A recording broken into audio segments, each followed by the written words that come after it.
Fala galera do Cristão Mais, meu nome é Eliel e no vídeo de hoje eu queria estar falando com você sobre a história do profeta Daniel. Na semana passada a gente viu a história do profeta Jeremias, que foi quem profetizou para o povo judá, dizendo que eles seriam castigados por causa dos seus pecados. E isso aconteceu, o povo judá foi levado cativo para Babilônia, e dentre muitos que foram levados para a Babilônia estava o profeta Daniel. E o que é interessante a gente observar na vida de Daniel era que ele não se contaminou. Ele deu testemunho de que ele servia a um Deus verdadeiro, ao único Deus.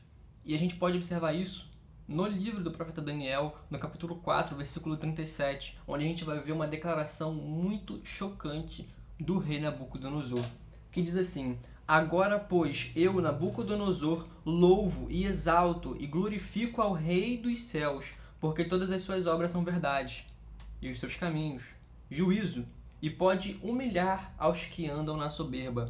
Nabucodonosor era um homem que servia falsos deuses, mas nesse versículo ele faz uma declaração onde ele reconhece a soberania do Deus verdadeiro. E isso só foi possível através da vida de Daniel, através de um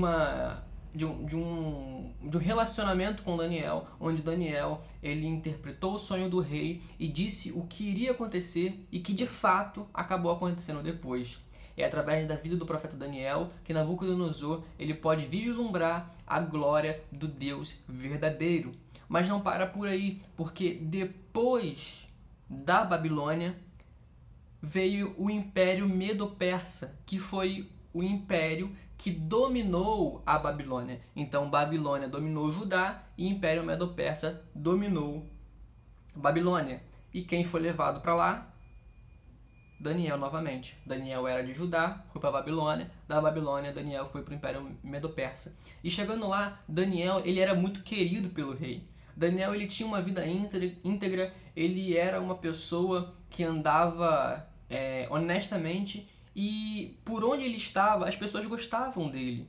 Então o rei Dário gostava de Daniel, e no capítulo 6 a gente vai ver que o rei queria pôr Daniel em um cargo alto. Só que as outras pessoas ficaram enciumadas com isso, e elas tentaram achar uma ocasião para acusar e condenar Daniel. Só que aí a Bíblia vai nos dizer que Daniel andava muito retamente e que eles não achavam ocasião para condenar Daniel. E aí eles armam um plano. Qual que era o plano deles? Eles chegam para o rei e falam o seguinte: olha, rei, a gente podia fazer um decreto onde todo habitante ele teria que falar com o rei antes de fazer oração a qualquer deus. No espaço de 30 dias, ninguém pode orar a um deus sem antes falar com você. Por que eles fizeram isso? Porque eles sabiam que Daniel era um homem de oração. Então, Daniel não ia poder mais orar ao seu Deus sem antes falar com o rei e isso tudo num espaço de 30 dias. Ou seja, eles acharam uma boa ocasião para fazer com que Daniel tivesse algum pretexto para acusar ele. E aí o rei assina esse decreto. E aí eles veem que Daniel ora. E quando eles veem que Daniel ora, eles vão para o rei e falam: olha só, rei, você fez o decreto de que ninguém poderia orar sem antes falar com você. E Daniel está orando. E a gente fez no decreto de que quem descumprisse isso seria jogado na cova dos leões. Então o rei ele fica embaraçado com essa situação, porque ele não se deu conta de que Daniel correria esse risco, e o rei tenta interceder a favor de Daniel. Só que aí as pessoas vão falar para ele: olha só, não tem jeito, o que está escrito, decreto é decreto, você vai ter que jogar Daniel na cova dos leões. Então o rei ele manda chamar Daniel, mas ele fala o seguinte, lá no versículo 16 do capítulo 6: Então o rei ordenou que trouxessem a Daniel e o lançaram na cova dos leões. E falando o rei, disse a Daniel: o teu Deus, a quem tu continuamente serves, ele te livrará. Ou seja, Daniel ele dava testemunho de que seu Deus era verdadeiro, ao ponto de fazer um rei pagão que servia a outros deuses reconhecer que o Deus dele era poderoso. E aí a gente sabe da história: Daniel é jogado na cova dos leões, e os leões não fazem mal nenhum para Daniel.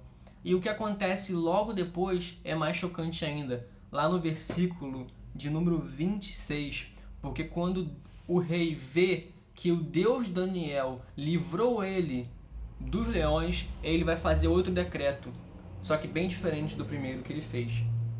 Versículo 26. Da minha parte é feito um decreto pelo qual em todo o domínio do meu reino os homens tremam e temam perante o Deus de Daniel, porque ele é o Deus vivo e para sempre permanente, e o seu reino não se pode destruir, e o seu domínio é até o fim.